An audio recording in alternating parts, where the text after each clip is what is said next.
Good evening, ladies and gentlemen. Welcome to the Pembroke candidates debate. My name is Mark Thomas and I have the pleasure of being your moderator tonight.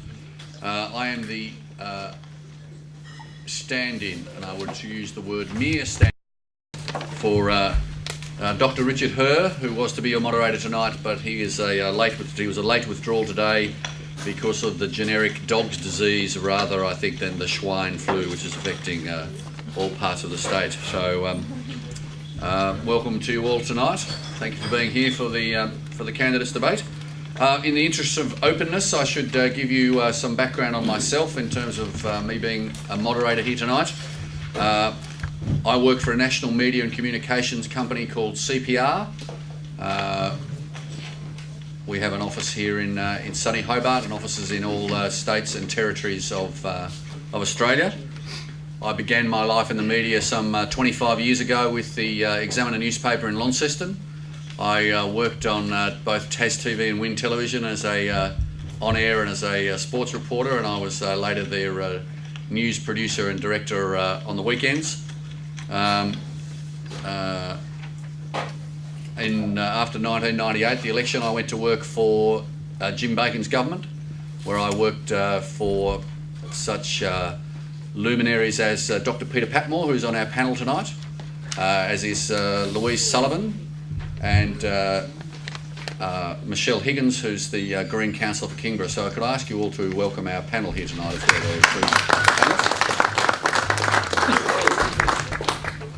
As I said, in my ongoing work with CPR, I facilitate forums and strategic planning days for businesses and organisations. Today, for my sins, I was at the University of Tasmania lecturing, which is a very bizarre word to be using, lecturing a group of third year journalism students who were way much smarter than I am, so that was all a bit distressing. But I conduct debates for charities and other organisations, including people like the Lord's Taverners and things like that, so we do that on a pretty regular basis. So I'm very happy to be here as your moderator. Certainly at CPR we work for people of all political persuasions. As Jerry Maguire would say, show us the money and we'll work for you in the nicest possible way. But I believe sincerely that all people who stand for public office deserve our respect. We may not agree with everything that they say, but they certainly deserve our respect, and I think that anybody who stands up and names themselves as a candidate for any election in Tasmania certainly deserves that. So that's how I'm really going to run the debate, that every member of our candidate team here tonight will get equal time. I have a stopwatch on my wrist, which I use quite regularly as well, and I have a whistle, and I'm not afraid to use it. So when you're doing the Lord's Taverners debates with people like Ron Barassi, etc., sometimes you need to use a whistle to gather. I'm sure with the gentle folk surrounding us tonight that I won't need to do such a thing. As I said, I'll give all the debaters equal time to answer questions from myself and the panel. And I will, when we get a generic question from the panel to our debaters, to our candidates, I would ask each of the candidates to reply in order, and I've got an order, which is really just the one off the top of my head. So I would like you all to welcome our debaters tonight, which is I think on my right, John Pearce, the Clarence Alderman. I'll just stick to this order if I could, because that'll keep me sort of concentrating on where I'm sort of flipping around the place, so that's why I won't get you confused. Wendy Heatley, the Greens candidate. Peter Cooper, who's also a Clarence Alderman. To my left, Sharon Sue. To my right, Richard James, who's also a Clarence Alderman. And beside him, James Crotty, who is Labor endorsed. So welcome to you all, and thank you for being here tonight, and thank you to everybody in the audience. I think just to open proceedings, and I'm going to try to stay away from all cricket metaphors and similes because I'm depressed about the cricket. So could I ask all of our candidates here to please introduce themselves rather than me rattle on about them at all in a biographic sense in terms of where you work and where you live, and we'll get on to specific questions about other matters shortly. But if I could start with John Pearce.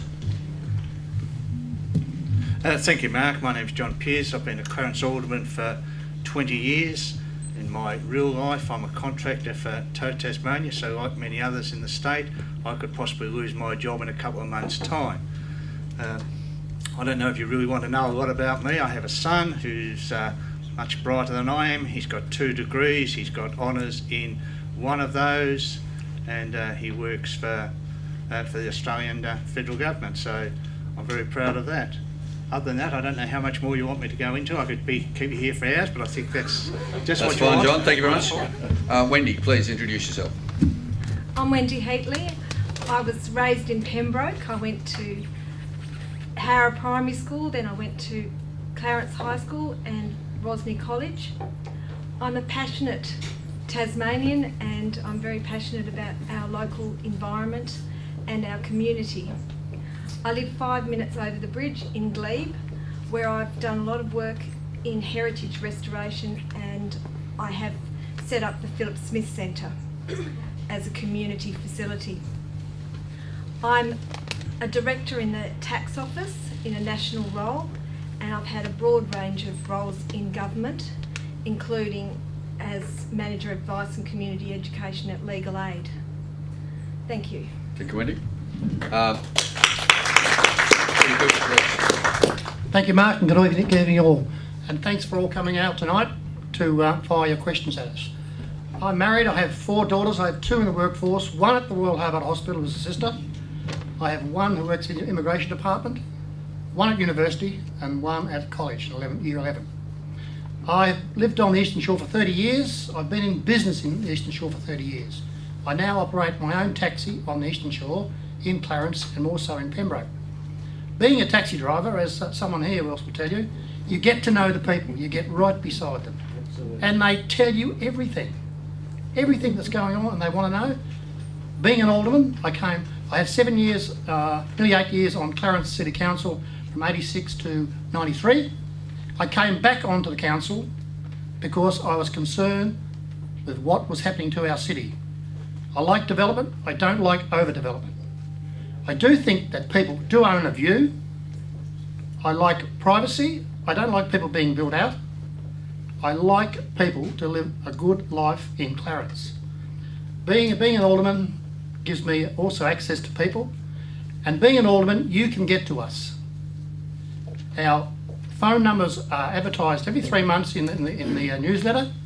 Our addresses are there. You can come and knock on our door and say, Peter, I want to talk to you. But today you can't get near a politician because of the walls. You just cannot get near a politician.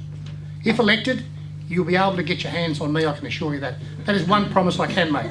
You will be able to get your hands on me. Thanks very much. Thanks, Peter. Sharon, please. Stand up a bit.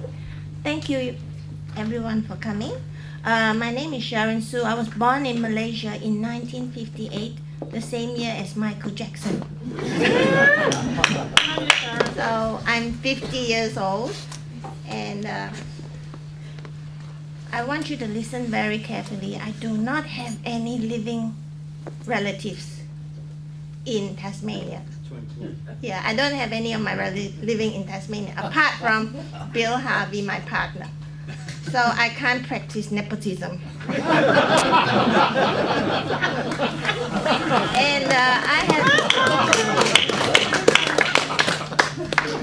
And I have worked for numerous community organizations. I have worked for the Hobart Women's Shelter, Hobart Women's Health Centre, Colony 47, as a volunteer with the Red Cross, with RPH, Radio for the Print Handicapped. I have taught adult education. I teach cooking. And I have worked at the University of Tasmania before with international students. And I have also been a homestay mum for about 5 years. So I'm very, very happy to be in this position now, to be able to be part of this democratic process, to be able to run for a seat in Pembroke. Even though I don't live here, I'm very proud to have this opportunity. Thank you. Okay.